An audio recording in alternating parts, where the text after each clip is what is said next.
guys, so for today's video, ibablog ko lang tong pinagawa kong kilay. Ayan, so one day na po itong kilay ko. So, ang dami yatang magtatanong kung ano daw ang feeling pag microbleeding, magpa-eyebrow.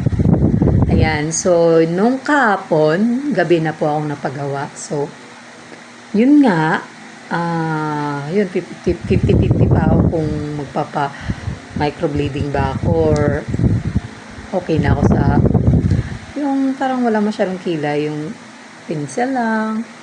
Yan. So, ito, na ano ako ng mga ka-workmate ko na kailangan ko na daw magpakilay kasi para hindi na daw mali, ganun. Tapos, baka makapag-apam na daw ako dahil sa kilay. So, ayun, talagang, yun ang nagpapapush sa akin na magpakilay talaga. So, ayun, malapit lang naman yung pinakilayan ko sa Tayuman lang. So, parang, mga 10 minutes lang or 5 minutes. So, nandun na ako. Kasi malapit lang sa office na. Yun, so, ang tawag dito sa kilay na to, sa pinagawa ko is 9D Combi Brow. So, yun nga. So, nung pumunta ako doon, ang daming nagpagawa ng kilay. Yun, ang daming nagpagawa. Tapos, ayun, parang naghintay pa ako. Tapos, yung una palang gagawin nila is ibababad mo muna. Ibababad pala to yung eyebrow. So, binabad nila. Parang may nilagay silang sabon na hindi ko alam anong klase. So, yun. Mga 25 minutes na binabad. Tapos, yun na, pagtapos na ng binabad, ayun na, hiniwa-hiwa na yung dito ko. Akala ko, akala ko yung, nagpatato kasi ako dati. So, ito yung tattoo ko. So, akala ko parang ganun lang yung pain. Pero, iba pala yung pain dito sa kilay ha. Kasi, syempre, manipis na yung kilay. So, ayun. Ito yung feeling, ha? Ito yung feeling na mga first timer na magpa-microbleeding. Ano ba ang terms na maganda? Ang sinabi nila mahapde, pero ramdam mo yung paghiway. Sa blade kasi yan eh. Parang, pinapasok dun yung ink. Kaya yun. So, ayan. Basta naramdaman ko yung paghiwa talaga.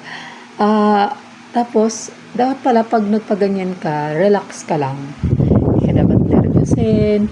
Kasi ako ninenervous. Ako lang mag-isa. At maganda pala pag magpagawa ka ng, or magpa-ganyan ka, microbleeding, dapat may kasama ka. Kasi lalakas yung loob mo pag may kasama ka eh. May kausap ka, may kakwentuhan ka, ganun. Unlike kung ikaw lang mag-isa, parang, alam mo yun. Yun. So, yun nga.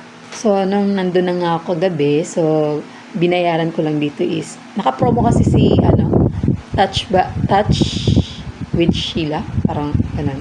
So, yun yung, yung Facebook account niya. Touch by Sheila.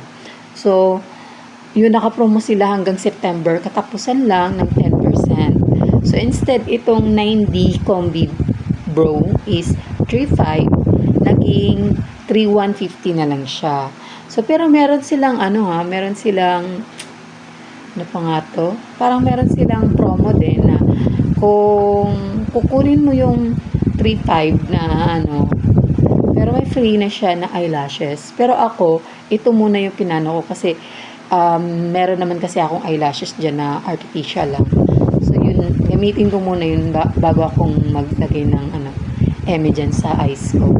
So, ito na nga. So, sa next video ko, sa next vlog ko, sasabihin ko din sa inyo kung nung feeling talaga or ipapakita ko din sa inyo yung after video na hiniwa. Ganun. Yan. Yan lang. Thank you for watching, guys.